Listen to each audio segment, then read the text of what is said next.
বিবাহ করার পরে যদি আপনি এই জেনায় লিপ্ত হন তাহলে দুনিয়াতে বেঁচে থাকার কোনো পথই নেই। আপনি দেখুন, আপনাকে মুসলিম গ্রন্থ থেকে একটা হাদিস শোনাই। যাতে তুমি গ্রামে দিয়ে গ্রামের সম্প্রদায়ের একজন মহিলা আসলো, এসে রাসূলের দরবারে বলল, তাহেরুনি ইয়া রাসূলুল্লাহ, আল্লাহ রাসূল আমাকে পবিত্র করুন। তখন আল্লাহ রাসূল বললেন, ইরজিই, তুমি বাড়ি ফিরে যাও, আস্তাগফিরুল্লাহ, তুমি আল্লাহর নিকটে ক্ষমা চাও, ওয়া তুবি ইলাইহি, তুমি তওবা করো, আল্লাহ তোমাকে maaf করে দিবেন। তখন মহিলাটি বলছে, আতুরাদ্দাতুনি কামারা তাতা মাইজুল মালিক, ওহো মাইজুল মালিককে আপনি যেভাবে ফিরিয়ে দিয়েছিলেন সেভাবে আপনি আমাকে ফিরিয়ে দিতে চাচ্ছেন? ওয়ানা হাওলা মিনাজ জিনা, আমার পেট উঁচু হয়েছে, অবৈধ সন্তানে আমার পেটে অবৈধ সন্তান রয়েছে, দয়া করে আমাকে ফিরিয়ে দিবেন না, আমার বিচার করে দেন।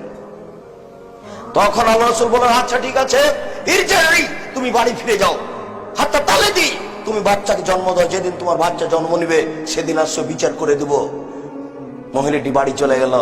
মুসলিম গ্রন্থে এসেছে সবেমাত্র বাচ্চা জন্ম নিয়েছে, সেই বাচ্চাকে এই নেকড়াতে জড়িয়ে নিয়ে রাসূলের দরবারে এসে বলছে, আল্লাহ রাসূল, এই দেখেন বাচ্চা জন্ম নিয়েছে, বিচার করে দেন। তখন আল্লাহ রাসূল দৃশ্য দেখে বলছেন, ইরজিই, তুমি বাড়ি ফিরে যাও, ফারদিহি, বাচ্চাকে দুধ খাও, হাত্তা তাফতিমিহি, যেদিন বাচ্চা দুধ ছেড়ে দিবে সেদিন এসে বিচার করে দেব। মহিলা বাচ্চা নিয়ে চলে গেল। 2 বছর বাচ্চাকে দুধ পান করালো। 2 বছর পরে বাচ্চা নিয়ে বিচারালয়ে উপস্থিত। অভিয়াদিহি কেসরাত খুবজিন, এই অবস্থায় বাচ্চার হাতে এক টুকরা রুটি রয়েছে। এই রুটি প্রমাণ করে বাচ্চা খাদ্য খেতে পারে। ফাওয়াসাদাহু বিয়াদি রাজুলিন মিনাল মুসলিমিনা, আল্লাহ রাসূল বাচ্চাটাকে একজন মুসলমানের হাতে সমর্পণ করলেন। বললেন, যাও তুমি একে লালন পালন করো। এরপরে বললেন, সঙ্গী সাথী, ইযহাবু বিহা, তোমরা একে মাঠে নিয়ে যাও।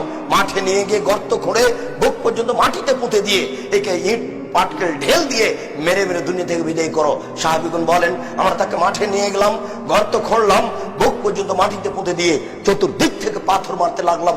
খালিদ বিন ওয়ালিদ বলেন, আমি একটা পাথর তার মুখের উপর মারলাম, ফাতানাজ্জাহাতা, বলে যে খালিদ পাথরটা মুখে লেগে মুখ ফেটে রক্ত ছিটে খালিদের গায়ে লাগলো। সাব্বাহা, খালিদ তাকে গালি দিয়ে বলছিলেন, ছিছি, একজন জেনাকারিনী মহিলার গায়ের রক্ত আমার গায়ে লাগলো, এরকম কিছু বলে তিনি গালি দিলেন। আল্লাহ রাসূল বললেন, বলেন খালিদ, খালিদ থামো, তুমি একে গালি দিও না, লাগা তাওবা সাহেব হচ্ছে না গোবের আল্লাহ।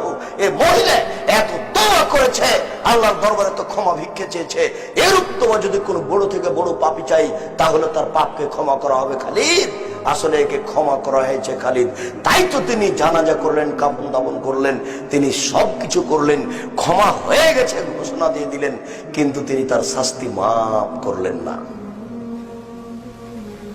বিবাহ করার পরে জেনা করলে মাফ হয় না, দুনিয়াবি শাস্তি মাফ হবে না, কোনো পথই নেই বেঁচে থাকার।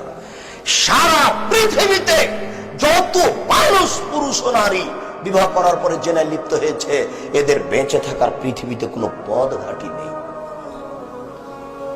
কেউ জানলো না, আপনি আল্লাহর দরবারে ক্ষমা চান, পাপ ক্ষমা হয়ে যাবে, সেটা ভিন্ন কথা, কিন্তু আপনি জেনে রাখেন যে আমার বেঁচে থাকার সুযোগ হারিয়ে গেছে, এটা এত বড় পাপ।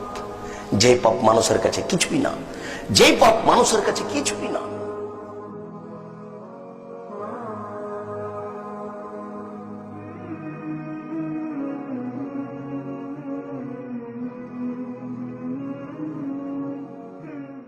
لا إله إلا الله محمد رسول الله